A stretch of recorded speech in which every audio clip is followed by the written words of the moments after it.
सुनो भाई, अपने वादे एवं संकल्प के आधार पर जो मैंने प्रतिज्ञा की है कि प्रतिदिन मैं गीता के कुछ श्लोक हिंदी वर्जन पढ़ूंगा। पढ़ने वाले को लाभ, सुनने वाले को लाभ। सबसे बड़ी चीज़ है भगवान कस कहते हैं, इससे मैं ज्ञान यज्ञ से पूजित होऊंगा।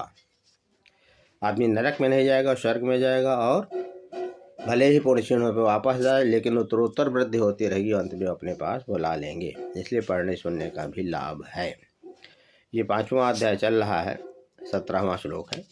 जिनका मन तद्रूप हो रहा है, तद्रूप का मतलब संसार से सिकुड़ रहा है, जिनकी बुद्धि तद्रूप हो रही, बुद्धि तद्रूप हो रही और सच्चिदानंद घन परमात्मा में ही जिनकी निरंतर एक ही भाव से स्थित है, ऐसे तत्परायण पुरुष ज्ञान के द्वारा पाप रहित होकर अपुनरावृत्ति को, यानी पुनर्जन्म पुनर्मरणम नहीं होता है, अर्थात परम गति को प्राप्त होते हैं।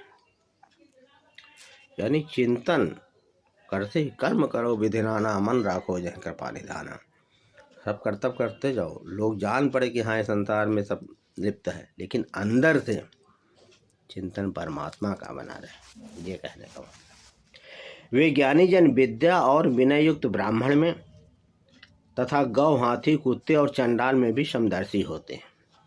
वो भेद नहीं करते। क्यों? कि सबके भीतर तो वही आत्मा है, और आत्मा अभेद है, उसको कोई जला नहीं सकता, कोई काट नहीं सकता, कोई मार नहीं सकता, कोई डरा नहीं सकता।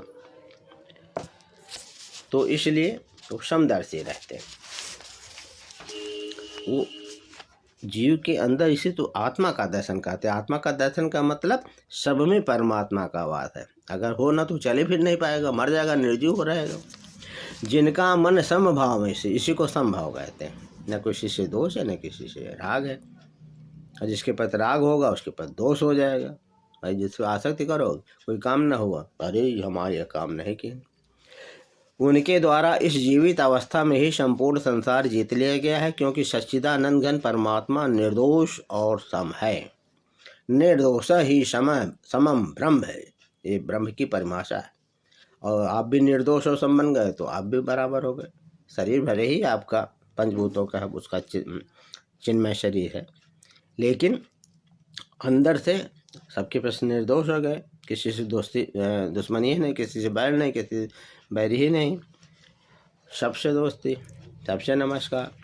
निर्दोष और सम है। ये तभी हो सकता है जब अहंकार अभाव होगा, अहंकार नहीं रहेगा। वे सच्चिदानंद घन परमात्मा में ही, ऐसे लोग परमात्मा में स्थित है। क्यों? वो शांत है।